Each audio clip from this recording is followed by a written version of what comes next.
Vidi Batlolone masih bersama Anda di Kompas Malam. Saudara, Dana Moneter Internasional memperkirakan Indonesia akan menanggung jumlah pengangguran 5% pada 2025. Arah kebijakan pemerintah dinanti saat PHK makin marak dan sebagian orang masih sulit mencari kerja. Jurnalis Kompas TV, Tifal Solesa, hadir dalam ulasan Istana.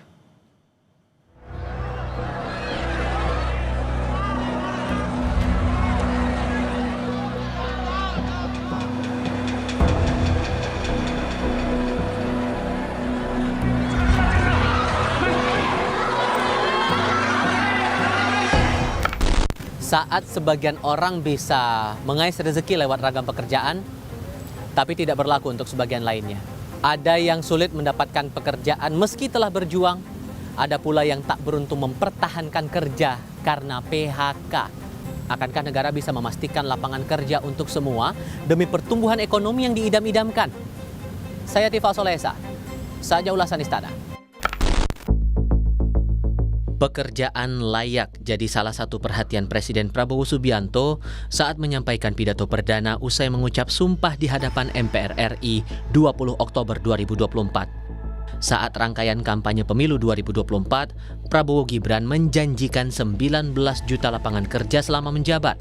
Dalam debat Pilpres, Wakil Presiden Gibran Rakabuming Raka menyebut peluang kerja akan banyak terserap di sektor hilirisasi, UMKM, dan pembangunan yang merata ke daerah. Lalu apa agenda ke depan? Kita akan lanjutkan hilirisasi. Bukan hanya hilirisasi tambang saja, tapi juga hilirisasi pertanian, hilirisasi perikanan, hilirisasi digital, dan lain-lain. Kita lanjutkan juga pemerataan pembangunan yang tidak lagi Jawa sentris. Kita genjot terus ekonomi kreatif dan juga UMKM.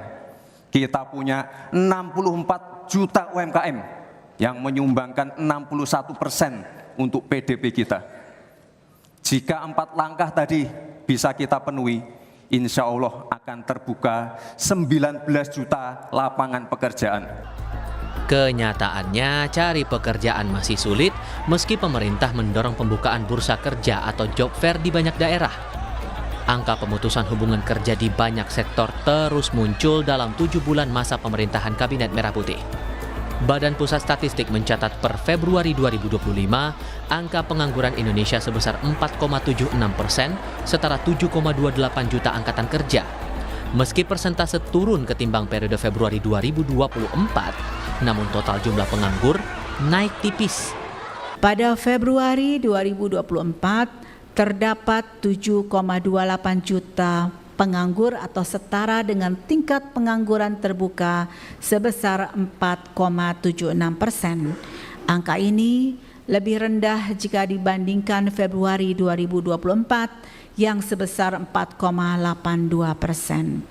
Penurunan tingkat pengangguran terbuka ini juga terjadi pada perempuan, sedangkan tingkat pengangguran terbuka laki-laki mengalami peningkatan sebesar 0,02% basis point. Penurunan tingkat pengangguran terbuka juga konsisten terjadi di wilayah perkotaan maupun pedesaan. Dalam rapat kerja dengan Komisi 9 DPR, Kementerian Ketenagakerjaan melaporkan hingga April 2025, pemutusan hubungan kerja mencapai 24.000 kasus lebih. Mayoritas tercatat di Jawa Tengah, Jakarta, dan Riau. 2024 naik 2023, ya. Kemudian saat ini sudah terdata itu adalah sekitar 24.000. Jadi sudah sepertiga, ya, sepertiga lebih dari, belum lebih ya, sepertiga dari tahun 2024. Ya, jadi kalau ada yang bertanya PHK year to year gabungannya itu saat ini dibandingkan tahun lalu memang meningkat. Ya, ini potretnya. Dan 3 provinsi terbanyak PHK, Jawa Tengah, Jakarta, Riau, dan 3 sektor terbanyak itu adalah industri pengolahan, perdagangan besar dan eceran, dan aktivitas jasa lain. Dana Moneter Internasional IMF belum lama ini mengeluarkan proyeksi persentase pengangguran 2025 secara global. Indonesia disebut akan menginjak angka 5% pada tahun ini, bahkan diperkirakan meningkat 0,1% pada 2026 dan bertahan hingga 2028. Prediksi level pengangguran tahun ini membuat Indonesia menempati urutan kedua kawasan negara berkembang setelah Tiongkok. Pemerintah bereaksi atas proyeksi IMF.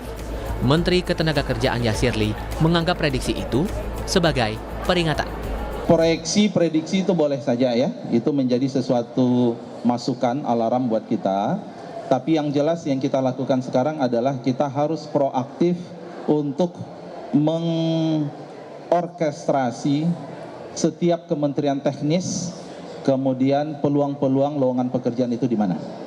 Dan ini terus kita bahas dalam lingkup rapat koordinasi lintas kementerian, dan ini memang menjadi catatan kita. Kantor Komunikasi Kepresidenan menyebut pemerintah pernah mematahkan proyeksi IMF yang memprediksi pengangguran Indonesia 2024 lalu naik.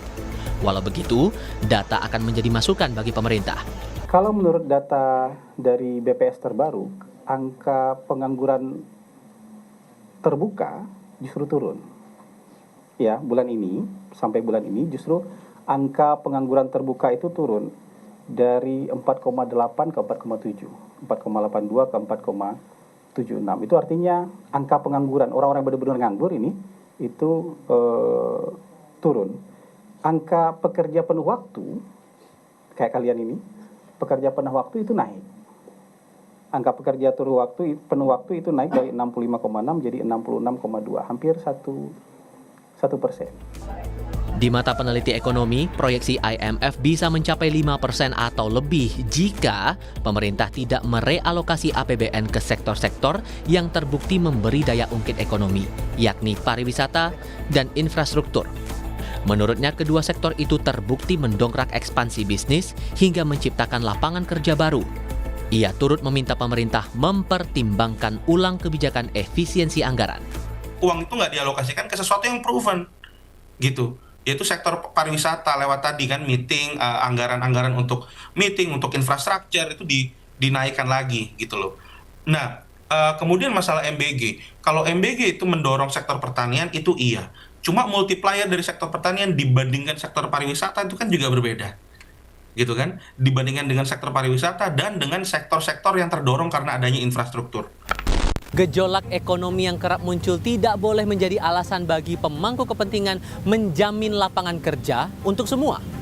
Karena pada hakikatnya hidup manusia harus tetap berjalan selayaknya, baik bagi mereka kalangan berada hingga kaum papa. Untuk ulasan Istana, Tifal Solesa, Bondan Wicaksono, Kompas TV.